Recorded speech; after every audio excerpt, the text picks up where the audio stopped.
पण असतात. नाव काय सांगितलं होतं आपल्या वक्त्यांचं? कोणाला माहित आहे? पवनजी गोंद्रे. त्यांच्याकडे विदर्भ जो प्रांत आहे आपला, त्या प्रांतामध्ये शिवप्रतिष्ठान नावाची एक संस्था आहे.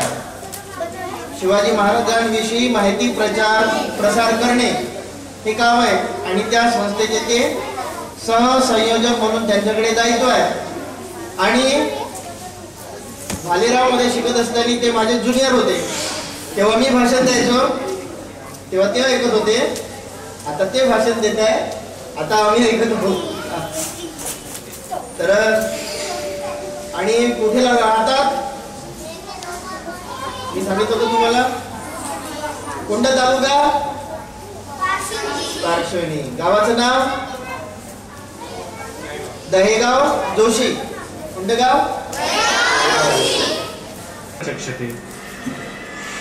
आपली भूमी, आपली भारत माता ही जगत वंदनीय आहे. रत्नाकरा धौतपदा हिमालय गिटिनिम ब्रह्मराजर्षी रत्नाट्या वंदे भारत मात्र. प्रथम वंदन त्या भारत मातेला, जिनं मोठं केलं, पालन पोषण केलं आणि इथपर्यंत आज आपल्या सगळ्याला आणून ठेवलेलं आहे. अरे वाऱ्यालाही वेग नव्हता, वाऱ्यापेक्षाही महाराजांचा वेग होता. वाऱ्यालाही वेग नव्हता, वाऱ्यापेक्षाही महाराजांचा वेग होता.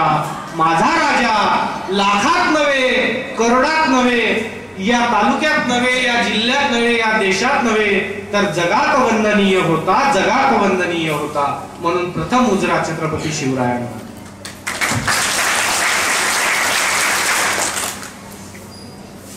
जगावं कसं, मरावं कसं आणि कर्तृत्व करावं कसं हे राजा शिवछत्रपती कडून शिकावं. आज शिवछत्रपती यांच्या कालच्या पुण्यतिथीच्या कार्यक्रमाच्या निमित्ताने आपल्या शाळेमध्ये समर कॅम्पला अनुषंगून आपण शिवव्याख्यानाचा कार्यक्रम इथे आयोजित केलेला आहे. शिवव्याख्यानाचा विषय आजचा छत्रपती शिवाजी महाराज द मॅनेजमेंट गुरु आहे. आणि हा मॅनेजमेंट नावाचा जो विषय एवढा महत्वाचा आहे की मनुष्याच्या जीवनाच्या शेवटपर्यंत अतिशय कामामध्ये येतो. आजच्या या कार्यक्रमाला उपस्थित आपल्या शाळेचे प्राचार्य, ज्यांनी हा कार्यक्रम घडवून आणला, असे आमचे मित्र चंद्रशेखरजी काळे, या शाळेतील सर्व शिक्षक वृंद, शिक्षकेतर कर्मचारी आणि माझ्या या समर कॅम्प मध्ये असलेल्या विद्यार्थी बालमित्रांनो, तुम्हाला सुट्ट्या लागल्या का? परीक्षा झाली? सुट्ट्या लागायच्या आहे. सुट्ट्याचा आनंद घेतला पाहिजे की नाही? घेतला पाहिजे ना? बरोबर. आता समर कॅम्प आहे, बरोबर. समर कॅम्प कशासाठी आहे की आपल्यामध्ये ज्या वर्षभर आपण शाळेच्या, जसे आपल्या शाळेचा अभ्यास असेल, पेपर असेल, शाळेचे फेस्टिवल्स असतील, उपक्रम कार्यक्रम असतील, गॅदरिंग असेल, याही व्यतिरिक्त आपल्यामध्ये काहीतरी नाविन्य निर्माण झालं पाहिजे म्हणून हा समर कॅम्प आयोजित केलेला आहे. सगळ्यांना मराठी समजतं का? बर. म्हणजे मराठी बोललेलं चालेल? बर. मग छत्रपती शिवाजी महाराज आणि आमच्या समर कॅम्पचा काय विषय, याचा काय संबंध आहे? भारतातला असा एकही विषय नाही की ज्यामध्ये छत्रपती शिवाजी महाराजांचा विषय जुळणार नाही. कारण छत्रपती शिवाजी महाराज एक रसायन आहे, छत्रपती शिवाजी महाराज एक ऊर्जा आहे, छत्रपती शिवाजी महाराज एक मॅनेजमेंट आहे. छत्रपती शिवाजी महाराज हे या राष्ट्राला, या भारत मातेला त्या गुरुपदी बसवण्यासाठी नेण्याचा ऊर्जा स्त्रोत आहे. कारण छत्रपती शिवाजी महाराज 400 वर्षापासून या महाराष्ट्राच्या मातीमध्ये जन्मलेल्या प्रत्येक व्यक्तीच्या कणाकणात, तनातनात आणि हृदयामध्ये रक्तात भिनलेले आहे. म्हणून 400 वर्षानंतर जर कुठलाही विषय, कुठल्याही राजाची जयंती, पुण्यतिथी आणि कुठलेही दिन विशेष जर भारतामध्ये सगळ्यात जास्त साजरे होत असतील तर ते एकमेव जगज्जेते राजे म्हणजे श्री छत्रपती शिवाजी महाराज.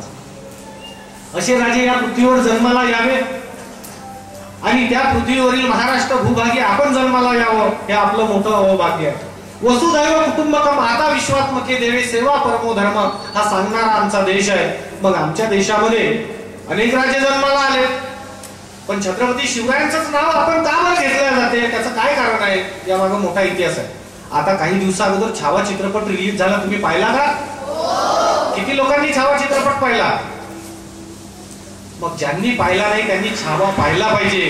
छावा कशासाठी पाहिला पाहिजे? छावा कोणाला म्हणतात? संभाजी महाराजांना म्हणतात. मग शेर कोण आहे?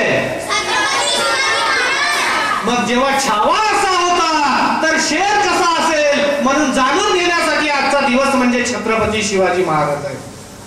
छत्रपती शिवाजी महाराज साधं नाव नाही.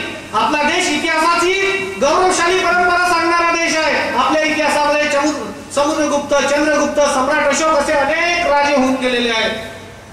या राजामध्ये अनेकांचं नाव घेतलं जाते. मग ते देवगिरीचे राजे असतील, तिथे आपल्या महाराणा प्रताप असतील, राणा सांगा असतील, कुठलेही राजे असतील, एवढं मोठं मोठं नाव आपण छत्रपती शिवाजी महाराज आपण वारंवार का सांगतो? त्यामागे महत्वाचं कारण म्हणजे या पृथ्वी तलावर 17 राजे जन्माले आले.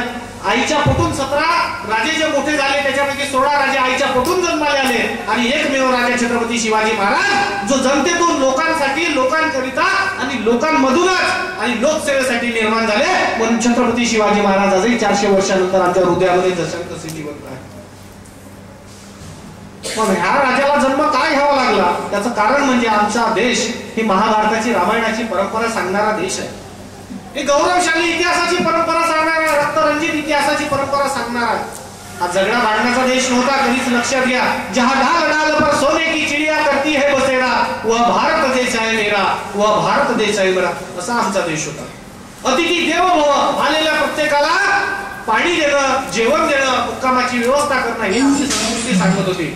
पण आमच्या देशामध्ये अलीकडच्या काळामध्ये काही डाव्या विचारसरणीच्या लोकांनी जे राजकारण घडवून आणलं तसंच राजकारण त्यावेळेस सुद्धा घडलं. मग आमच्या देशावर जेव्हा परकीय आक्रमणता चालून आले, 8व्या शतकामध्ये धाईर राजाचा पराभव झाला. त्यानंतर मोहम्मद गझनवी, मग त्यानंतर हुमायूं, बाबर, अकबर अशी यांची जी पिलावळ वाढत गेली आणि आमची देवळं नाश केली, आमची संस्कृती नाश केली, आमचे देव धर्म हे सगळे बाटवण्याचा प्रयत्न सुरू केला आणि इथूनच पितुरी तयार झाली. या पितुरीमध्ये एक एक सरदार असतील, एक एक राजघराणं असतील, हे वेगळं व्हायला गेलं आणि वेगळं जसं जसं होत गेलं तसं तसं इथले जे राजे ज्या ज्या राजवटीत जन्माले आले ते विखुरले गेले. तुमच्यामध्ये कधी झगडे भांडणं होतात का? हो की नाही? अरे मस्त्या करता की नाही? केल्याच पाहिजे. शाळेमध्ये करता की नाही? पण अभ्यासही केला पाहिजे. केला पाहिजे की नाही? मस्त्याही केला पाहिजे, अभ्यासही केला पाहिजे, खेळही खेळला पाहिजे. खेळलं पाहिजे की नाही? तुम्ही समर कॅम्प मध्ये खेळता की नाही खेळत? बरं. अभ्यास करता? परीक्षेला जायचं आहे तर अभ्यास करूनच जाऊ ना, बरोबर की नाही? मग आपण अभ्यास करतो तेव्हाच परीक्षेला जातो. असं डायरेक्ट जातो का पेपरला? आपण त्याचा सराव करतो, अभ्यास करतो, प्रॅक्टिस करतो. मग छत्रपती शिवाजी महाराज आणि त्यांचा अभ्यासाशी, मॅनेजमेंटशी किती मोठा संबंध आहे हे सांगा. मग अशा या पृथ्वीच्या या भूभागावर जेव्हा रणकंदन माजलं तेव्हा मा जिजाऊनं एक पुत्र जन्माला घातला. 19 फेब्रुवारी 1630 ला शिवनेरी किल्ल्यावर शिवबाचा जन्म झाला. शिवबा हळूहळू मोठे होत गेले. मोठे कसे होत गेले? आता तुमच्यापैकी कोणी पहिल्या वर्गात, दुसऱ्या वर्गात, तिसऱ्या वर्गात, चौथ्या वर्गात, 5व्या वर्गात, 6व्या वर्गात, 7व्या वर्गात, 8व्या वर्गात, 9व्या वर्गात एवढेच आहेत ना? की काही 10वीचे पण आहेत? हा. ससा कासवाची गोष्ट माहिती आहे का तुम्हाला? ससा आणि कासवाची पैज लागली होती, शर्यत भेट लागली होती. मग ससा आणि कासवाने ठरवलं की या शाळेपासून सामनेरपर्यंत आपल्याला धावत जायचं आहे. दोघेही निघाले. पण मधामध्ये काय झालं? एका शेतामध्ये गाजर होतं, गाजराची शेती केली होती, लावली होती. तिथं गाजर दिसलं, सस्यानं गाजर खाल्लं आणि त्याला झोप आली. मग ससा काय केला? झोपून घेतलं सच्यानं. आणि कासव हळूहळू हळूहळू जाऊन सावनेरला पोहोचला. शर्यत कोण जिंकलं? जोरात कोण धावतो? शर्यत कोण जिंकलं? कारण ससा थांबला, ससा झोपला आणि कासव थांबला. मग आपल्या अभ्यासामध्ये सातत्य असायला पाहिजे. जर आज अभ्यास केला आणि 8 दिवस केलाच नाही तर जमेल का? बरं, आता तुमच्या शाळेत कबड्डीचं टुर्नामेंट आहे, आज प्रॅक्टिस केली ना 8 दिवस केलीच नाही, जमेल का? शिक्षकांनी होमवर्क दिलेला आहे, आज केला आणि 8 दिवस केलंच नाही, जमेल का? म्हणून कंटिन्यूशन असणं गरजेचं आहे, सातत्य असणं गरजेचं आहे. हो की नाही? छत्रपती शिवाजी महाराजांनी 12व्या वर्षी रायरेश्वराची शपथ घेतली. कितव्या वर्षी? 12व्या वर्षी रायरेश्वराची शपथ घेतली. जिजामाता आणि शहाजी महाराजांनी स्वप्न दिलं. काय स्वप्न दिलं? स्वप्न दिलं, हे शहाजीच्या पुत्रा शिवा, तुला तुझं स्वतःचं राज्य निर्माण करायचं आणि किती मोठं राज्य करायचं आहे, चंद्राप्रमाणे. प्रतीप चंद्र लेखेनो वर्धिष्णु विश्ववंदिता शाहस्तेनो शिवशेषा मुद्रा भद्राय राजते. किती मोठं राज्य करायचं आहे? प्रतीप चंद्र लेखेव, प्रतिपदेचा चंद्र. आता गुढीपाडवा आपल्याकडे गेला, माहिती आहे का तुम्हाला? गुढीपाडवा हिंदू नववर्ष. ज्याप्रमाणे प्रतिपदेचा चंद्र हळूहळू वाढत जाऊन मोठा होतो आणि विश्वात वंदनीय होतो, म्हणजे त्या दिवशी त्याचा सगळ्यात जास्त उजेड होतो, तसं तुला स्वतःचं स्वराज्य निर्माण करायचंय. कुठून करायचंय? इथून. आणि कुठपर्यंत करायचंय? तालुक्या जिल्ह्यात का नाही, विश्ववंदनीय व्हा. तुझ्या त्या स्वराज्याची नावलौकिक सगळीकडे व्हावी, एवढं मोठं तुला तुझं नावलौकिक करायचंय. मग आम्ही 12व्या वर्षी कोणत्या वर्गामध्ये असतो? 6वी 7वी. विचार करा, त्यावेळेस छत्रपती शिवाजी महाराज रायरेश्वराची आई वडिलांसाठी शपथ घेतात की हे हिंदवी स्वराज्य व्हावे, हीच श्रींची इच्छा. आई वडिलांसाठी केलेला हा संकल्प आहे. आणि काय? कारण आमच्या देशावर जे अन्याय अत्याचार होत होते, आमच्या आई बहिणी मुली पळवून नेल्या जात होत्या, असंतोष माजला होता, प्रत्येकाकडे हाहाकार माजला होता, आमची संस्कृती नष्ट होत होती, आमची देवदेवळं नष्ट होत होती, आमची शेती नासधूस केली जात होती, आमचे व्यापार लुटले जात होते. त्याच्यामुळे छत्रपती शिवरायांनी हा संकल्प केला. मग वयाच्या 16व्या वर्षी महाराजांनी पहिला किल्ला जिंकला. आता आपल्याकडे गुढीपाडवा झाला. गुढीपाडव्याच्या दिवशी आपण जेव्हा हा सण साजरा केला, आंब्यामध्ये कोणत्या पानाचं तोरण लावतो? आंब्याच्या पानाचं तोरण लावतो. मग छत्रपती शिवरायांनी पहिला किल्ला जिंकला, त्याचं नाव तोरणा. कोणता? म्हणून स्वराज्याचा तोरणा किल्ला जिंकून महाराजांनी स्वराज्याचं पहिलं तोरण बांधलं. महाराज हळूहळू मोठे होत गेले. फराद खान आणि फतेह खानाशी महाराजांची पहिली लढाई झाली आणि ती लढाई झाल्यानंतर शहाजी राजांना तुरुंगामध्ये टाकण्यात आलं. विजापूरच्या सुलतानाने तुरुंगात टाकलं. का बरं टाकलं? शहाजी राजे म्हणजे छत्रपती शिवरायांचे वडील. तुझा मुलगा हा बिलकुल ऐकत नाहीये, हा मनमोकळं काम करतोय, हा या इथल्या परंपरेच्या विरुद्ध काम करतोय. मग छत्रपती शिवराय 12 वर्षाचे असताना रायरेश्वराची शपथ घेतात. 16 वर्षाचे म्हणजे 9वी 10वीचं आमचं वय, बरोबर ना? 9वी किती विद्यार्थी? हातवर करा. मग 9वी 10वीचं जेव्हा वय, तेव्हा महाराज हातात तलवार घेतात. आणि कशासाठी? स्वराज्य निर्मितीचा संकल्प समोर पूर्ण करण्यासाठी. मग महाराजांनी तोरणा जिंकला. तोरणा जिंकल्यानंतर महाराजांनी जे शौर्य गाजवलं, त्याच्यामध्ये त्या विजापूरच्या सुलतानाकडे हाहाकार माजला. आणि मग त्या सुलतानाची जी उपमाता होती, जिचं नाव उमिया बेगम होतं, तिनं चांदीच्या ताटामध्ये विडा ठेवला. कशाच्या ताटामध्ये? कशाचं ताट? कशाचं? विसरलं नाही पाहिजे, कारण की आपल्या महाराजांचा इतिहास हा गौरवशाली आहे. चांदीच्या ताटात विडा ठेवला आणि म्हटलं, हे कोणी भाई का लाल इस सभा में जो शिवा को परास्त कर सके. तेव्हा एक 32 दाताचा बोकड उठून उभा होतो, ज्याचं नाव अफजल खान, आणि म्हणतो, हो मी आहो, मैं हूं शिवा को परास्त करके लावूंगा. मग तो स्वराज्यावर चालून येतो. 40,000ची फौज आणि सामोर जेव्हा वाईच्या घाटातून जेव्हा पुण्याकडे चालून आला, तो प्रतापगडाच्या पायथ्याशी जेव्हा आला, तर त्याला त्या सह्याद्रीच्या पर्वतामध्ये चालण्याची सवय नसल्यामुळे त्या सह्याद्रीच्या पर्वतामध्ये 12,000 घोडदळ आणि 10,000 पायदळ घेऊन आला. असं करता करता 10 नोव्हेंबरचा दिवस उजाडला. महाराजांच्या वकिलांनी महाराजांना सांगितलं की महाराज तो बलशाली आहे, त्याच्याजवळ मोठी सेना आहे, त्याच्याजवळ मोठे मोठे अंगरक्षक आहे, झिप्पाड छातीचे आहे, आपला टिकाव लागणार नाही, आणि टिकाव जर लागला तर स्वराज्य संकटात येईल, म्हणून महाराज अफजल खानाला जाऊन भेटू नका. महाराजांनी म्हटलं, जिथं स्वराज्य आहे तिथं प्रत्येक मावळा आहे, मी जाणार. आज जर अफजल खान संपवला नाही, थांबवला नाही, तर स्वराज्यावर अनन्य अन्याय अत्याचार होणार. मग छत्रपती शिवाजी महाराजांनी संकल्प केला. सकाळी उठले, महाराजांनी भगवान शंकराची आराधना केली, माता तुळजाईचा आशीर्वाद घेतला, जिजाऊचा आशीर्वाद घेतला, आणि 12 वाजताची वेळ ठरवली. किती वाजताची? 12 वाजताची वेळ ठरवली. किती वाजताची? 12 वाजताची वेळ ठरवली. आणि महाराज प्रतापगडावरून जेव्हा खाली उतरतात, तेव्हा सूर्याची किरण डोक्यावर आहे, आणि महाराज जेव्हा उतरतात आणि त्या शामियानामध्ये पाहतात, तर शामियानाची हंतर महाराजांना दिसते. महाराज उतरल्यानंतर जेव्हा खाली आले, शामियानाच्या दरवाजाशी आले, तिथं सय्यद बंडा नावाचा एक व्यक्ती अफजल खानाचा अंगरक्षक, ज्याला बॉडीगार्ड म्हणतो, तो बसलेला होता.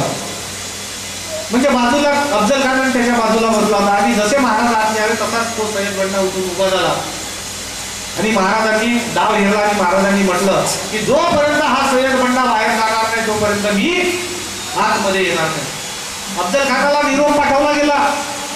गोपीनाथ पंत वकील यांनी निरोप पाठवला. समोर अफजल खानाचे वकील कृष्णाजी भास्कर होते. असं असताना महाराजांचं बुद्धी चातुर्य बघा. अभ्यासाच्या वेळेस किंवा पेपरच्या वेळेस किती तास अभ्यास करायचा, त्याच्यापेक्षा कसा अभ्यास करायचा हे जास्त महत्व आहे. उद्या जर आमचा पेपर आहे, परवा जर आमचा पेपर आहे, तर आम्ही कसा अभ्यास केला पाहिजे. इतिहासाचा पेपर आहे, हिस्ट्रीचा पेपर आहे, भूगोलाचं पुस्तक वाचलं तर जमेल का? मग त्याच्यात जर फक्त हाफ सेमिस्टर आहे, 12 चॅप्टर आहे आणि प्री टेस्ट आहे, म्हणजे पहिल्या 6 महिने बिफोर 6 मंथची जर टेस्ट आहे तर पहिले अर्धे चॅप्टर वाचावं लागतील ना. म्हणजे आपलं प्री प्लॅनिंग असणं गरजेचं आहे, हो की नाही? मग या छत्रपती शिवरायांनी कसं प्री प्लॅनिंग केलं?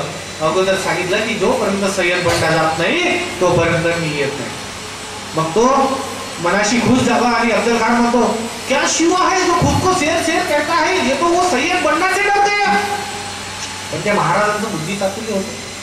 महाराजांनी जसा सय्यद बंडा बाजूला गेला त्याच वेळेस त्या शामियानामध्ये प्रवेश केला आणि शामियानामध्ये महाराज जेव्हा चालून जातात तेव्हा महाराज समोर जात असताना सय्यद बंडा बाहेर गेल्याची भावना सगळ्यांच्या लक्षात आली.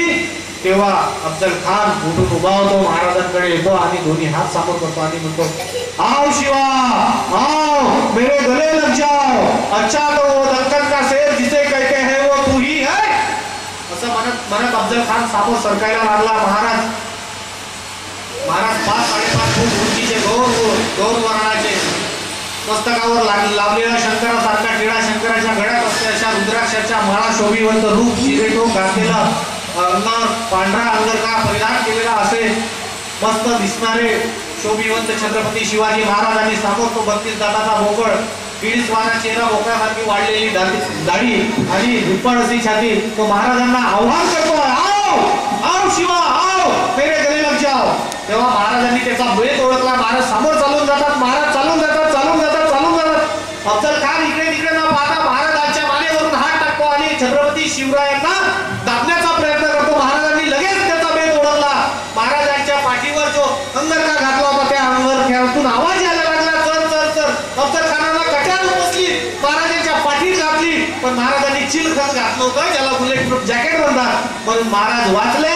महाराजांनी तक्षणी हातातून वाघनखं काढली, अफजल खानाच्या पोटामध्ये घातली आणि अफजल खान संपवला. त्या स्वराज्याचा पहिला राक्षस आणि मोठा राक्षस महाराजांनी खतम करून टाकला. तर महाराज इथं थांबले का? महाराज इथं थांबले नाही. मग आज आमच्या आयुष्यामध्ये अफजल खान नाहीत का?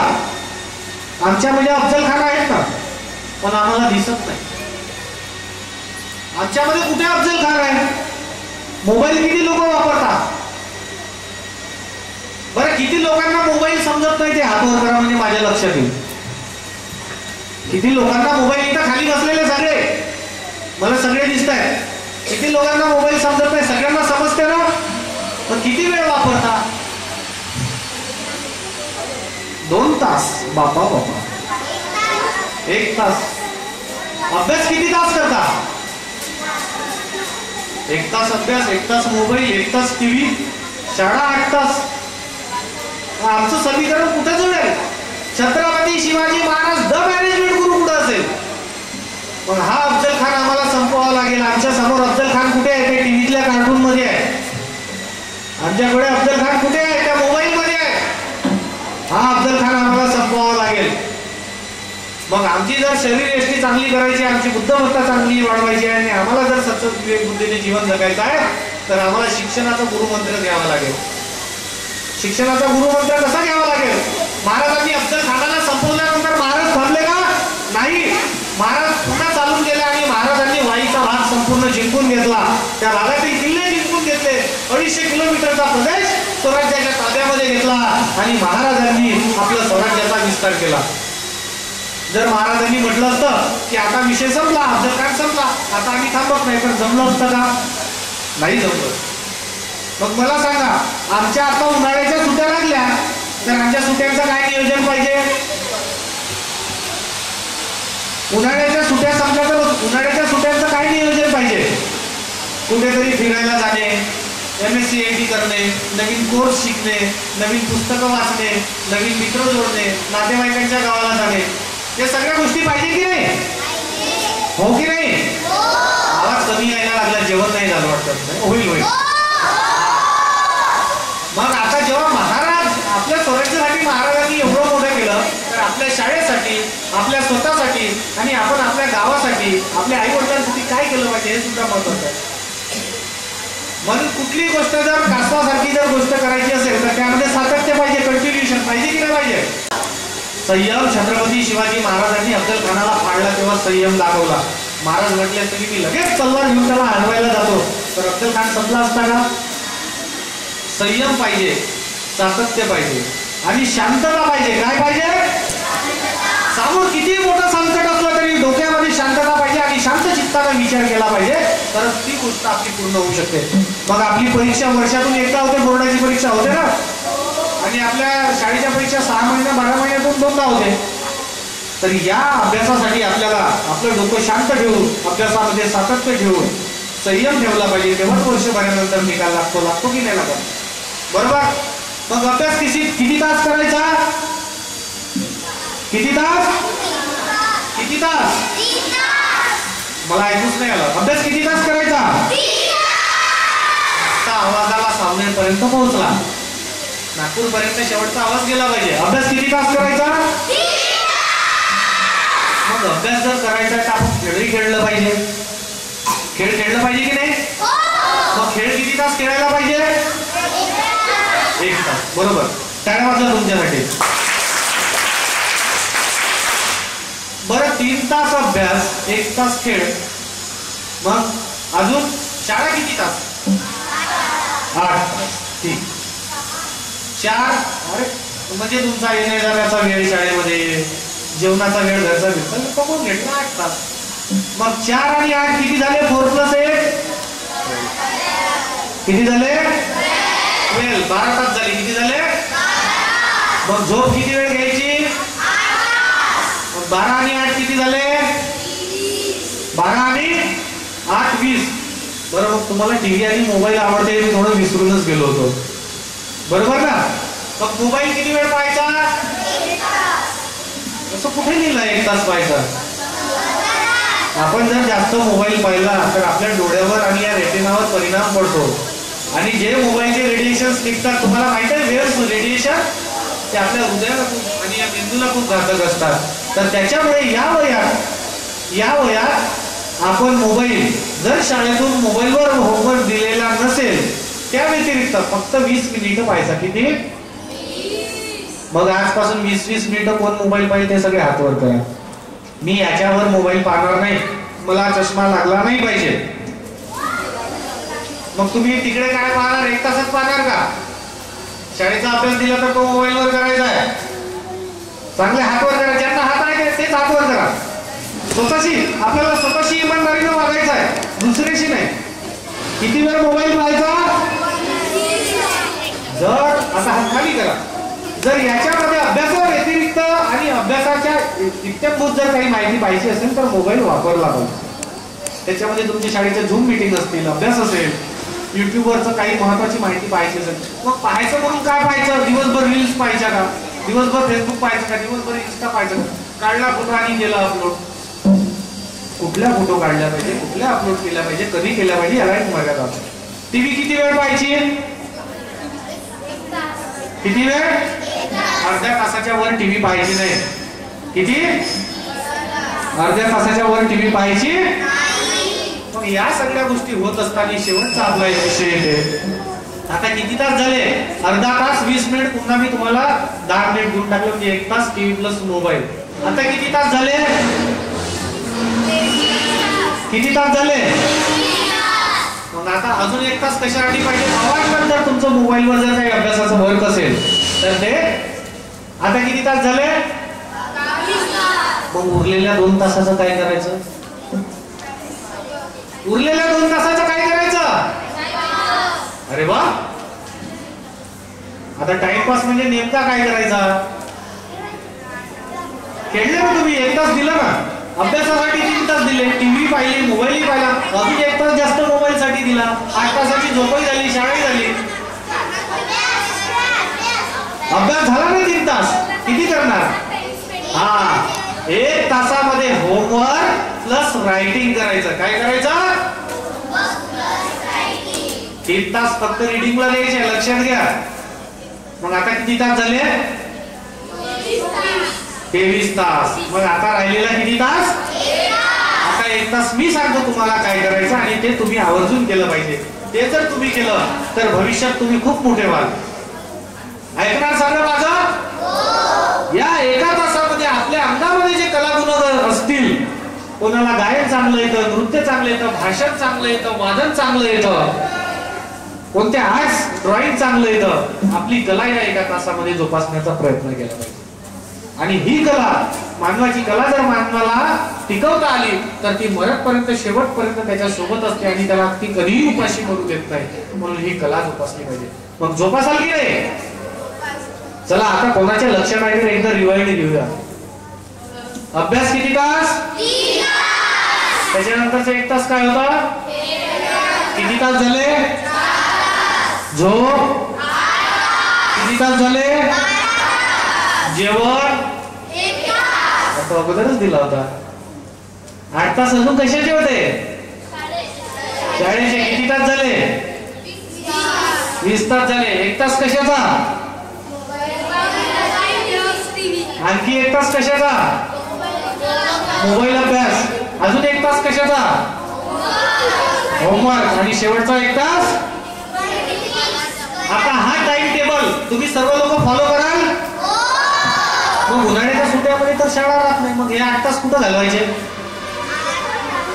उन्हाळ्याच्या दिवसात शाळा असते का? मग 8 तास जास्त आले ना आपल्याकडे, आले की नाही आले? मग हे 8 तास आपल्या लाईफचे अचिव्हमेंट आहे. या उरलेल्या 2 महिन्यामध्ये काहीतरी नवीन शिकण्याचा आपण प्रयत्न केला पाहिजे. काही गावं फिरून आले पाहिजे, काही शहरं फिरून आले पाहिजे, काही देवस्थानं फिरून आले पाहिजे, काही लोकांच्या भेटी घेतल्या पाहिजे, काही लग्न येवं या सगळ्या गोष्टी केल्या पाहिजे, फिरायला पाहिजे. हो की नाही? पण महाराज कसे होतात? स्वातंत्र्यवीर सावरकर लिहितात महाराजांबद्दल, शिवशंकराचा तू अवतार. कशाचा अवतार? शिवशंकराचा तू अवतार, हाती घेऊन भवानी तलवार, नरराक्षसाचा करुणी संहार, धरणी मातेचा तू केला उद्धार. जय देव जय देव जय शिवराया, आलो समत्वारी आरती गाया. जय देव जय शिवराया, आलो समत्वारी आरती गाया. जय देव जय शिवराया, आलो समत्वारी आरती गाया. असं का म्हणतात स्वातंत्र्यवीर सावरकर? अरे माझा राजा जरी देव नसला तरी माझ्या राजामुळे देव देवळात होते आणि देव, धर्म आणि देश या त्रिसूत्री संविधानावर चालणारा माझा राजा होता. म्हणून माझ्या राजाला देवाची उपमा देणारे स्वातंत्र्यवीर सावरकर.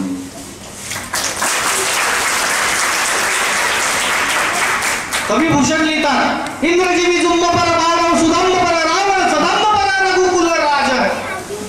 रावणापेक्षा श्रेष्ठ कोण आहे? राम आहे. इंद्रजीवी जुंबपर बाळव सुदांबपर रावण सदांबपर रघुकुल राज. पवनवरी महापर शंभुरती रापर जो सास भापर राम द्विजराज है. रामच श्रेष्ठ. दावा मुदुंड पर चीता मुग झुंड पर भूषण विदुंड पर जैसे मुगराज है.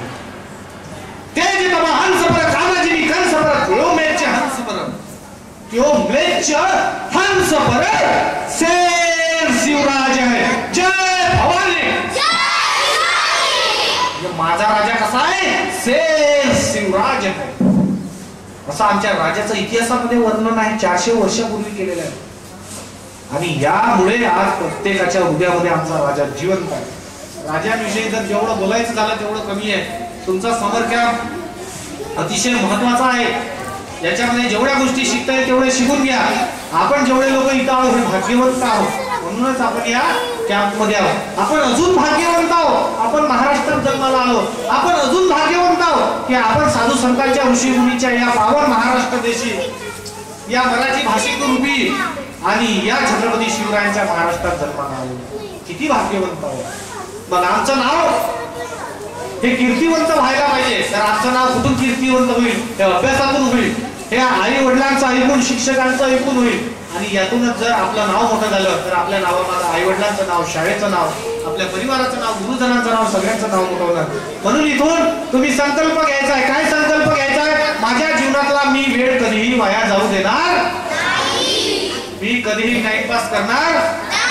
जर छत्रपती शिवाजी महाराजांनी म्हटलं असतं की मला आज झोप घ्यायची आहे, मी उद्या अफजल खानाला जाऊन भेटेल, तर महाराज अफजल खानाला फाडू शकले असते का? मग त्यानंतर आपल्याकडे अनेक चित्रपट येऊन गेलेले आहे. फतेह शिकस्त, बाजी प्रभू देशपांडे, असे अनेक चित्रपट आहे आपल्याकडे. ताराराणी नावाची एक मोठी सिरियल आपल्याकडे चालली, संभाजी नावाचा चित्रपट आपण पाहिला. या सगळ्या गोष्टींमध्ये मराठ्यांचा मोठा इतिहास आहे. छत्रपती शिवरायांचा इतिहास कुठून सुरू झालेला आहे? हा 1630 पासून आजपर्यंत चालत आलेला आहे. महाराजांची राजधानी कोणती? छत्रपती शिवरायांची राजधानी रायगड. कोणती? मग महाराजांची राजधानी एकदा पाहिली पाहिजे की नाही पाहिली पाहिजे? किल्ला पाहिला पाहिजे की नाही? पण महाराजांचं स्वरूप कसं होतं हे थोडक्यात सांगतो आणि थांबतो. बघा, छत्रपती शिवाजी महाराज एक असे व्यक्तिमत्व आहे की त्यांच्यामुळे आज प्रत्येकाला गर्वाची अनुभूती होते. अटक पासून कटक पर्यंत, अहद पेशावर ते तहत तंजावर पर्यंत भगवा झेंडा फडकवून स्वराज्याची व्यक्ती वाढवणारे छत्रपती शिवरायांनंतरचे सगळे छत्रपती आणि सर्व मराठे यांचे आपण वारसदार आहोत. आपल्या आजी आजोबा, आपले वाडवडील कधीतरी त्या लढाईमध्ये नक्कीच लढले असतील. कदाचित आम्हाला माहिती नसा, आपण नक्कीच लढले असतील. हा कार्यक्रम आहे शाळेच्या वतीनं घडवून आणला आणि मला बोलावलं, यासाठी सगळ्यांचे मनस्वी आभार आहे. तुम्हाला भावी आयुष्यासाठी शुभेच्छा देतो. छत्रपती शिवरायांचा वारसा टिकवणारे भविष्यातील आपणच आहोत. या शाळेतून गेल्यानंतर कुठल्या तरी मोठ्या पदावर आपण असणार आहोत. म्हणून महाराज एका तासात सांगून होते. छत्रपती शिवरायांनंतर जे बाजी प्रभू देशपांडेंनी घोडखिंड लढवली तो एक मोठा विषय आहे. शाहिस्तेखानाची बोटं कापली. छत्रपती शिवरायांनी औरंगजेबाच्या आग्र्यातून स्वतःची सुटका करून घेतली आणि त्यानंतर स्वराज्याचा विस्तार केला. दक्षिण दिग्विजय एवढी मोठी महाराजांनी पराक्रम गाजवला. महाराजांना 1674 ला 6 जून 1674 ला महाराजांचा राज्याभिषेक झाला. राज्याभिषेक म्हणजे महाराजांचा जो राज्याभिषेक आहे ते स्वराज्याला कलाटणी देऊन गेला. त्या कलाटणीने लोकांनी असं ठाण मानून घेतलं की होय, हिंदू राजा बनू शकतो आणि याच्यामुळे स्वराज्य चांगलं राहू शकतं, शेतकरी चांगले राहू शकतात, आया बहिणी सुरक्षित राहू शकतात. महाराजांनी अनेक धार्मिक स्थळांचा विकास केला, धर्मशाळा बांधल्या, तलाव बांधले, अनेक नद्यांचं पाणी तलावाकडे वळत केलं, जमीन सुपीक केली, अनेक किल्लेही बांधले, अनेक किल्ल्यांचं संवर्धन केलं. आणि महाराजांनी दिलेला हा वारसा आपल्यापर्यंत आज टिकून आहे. त्याचं मुख्य कारण म्हणजे महाराजांनी आपल्या जे भाषेवर आक्रमण झालं होतं, फारसी भाषेचं आणि अरबी भाषेचं, आपल्यावर उर्दू भाषेचं जे आक्रमण झालं, भाषा शुद्धी करून घेतली. संस्कृत भाषेला महाराजांची पहिली जी राजमुद्रा तुम्ही पाहाल ती संस्कृत भाषेमध्ये आहे. एवढं शास्त्र शुद्ध महाराजांनी आपल्याला करून दिलं आणि म्हणूनच महाराजांचं नाव 400 वर्षानंतर आपल्या हृदयामध्ये जिवंत आलेली आहे. त्याचं कारण म्हणजे महाराजांची जे व्याप्ती आहे, महाराजांचं कर्तृत्व ते अगाध आहे, अफाट आहे. म्हणून महाराजांसाठी काय ते आपण जर 1 वर्ग 2 वर्ग किंवा 10वी 12वी ग्रॅज्युएशन शिकलो तर आमच्या नावासमोर पदवी लागते किंवा डॉक्टर इंजिनियर लागतात. मग महाराज कसे होते हे सांगतो. ओम नमो जगद्गुरु भारत माता श्रीपती गणपती गज अश्वपती अष्टप्रधान प्रेष्ठित अष्टप्रधान वेष्टित न्यायालंकार मंडित शास्त्रास्त्र शास्त्र पारंगत राजनीती धुरंधर प्रौढ प्रताप पुरंदर क्षत्रिय कुलावतंस हिंदवी स्वराज्य संस्थापक राजाधिराज महाराज श्रीमंत योगी श्री श्री श्री छत्रपती शिवाजी महाराज की आवाज आता नागपूर पर्यंत पोहोचला पाहिजे. छत्रपती शिवाजी महाराज की महाराजांपर्यंत. छत्रपती शिवाजी महाराज की. धर्मवीर आज्ञा प्रतिपालक स्वराज्य धर्म रक्षित महाराज सर्जा राजा राजनीती धुरंधर शस्त्रास्त्र शस्त्र पारंगत महाराजाधिराज छत्रपती श्री संभाजी महाराज की. छत्रपती श्री संभाजी महाराज की. छत्रपती श्री संभाजी महाराज की. वज्रचूडालंकृत लोकमाता धर्ममाता न्यायमाता राजमाता राजमाता जिजाऊ साहेबांचा. जिजाऊ साहेबांचा. जिजाऊ साहेबांचा. भारत माता की. भारत माता की. वंदे वंदे वंदे. हर हर हर हर हर हर. जय श्रीराम. जय श्रीराम. जय हिंद जय भारत. वंदे मातरम. जय श्रीराम. जय श्रीराम.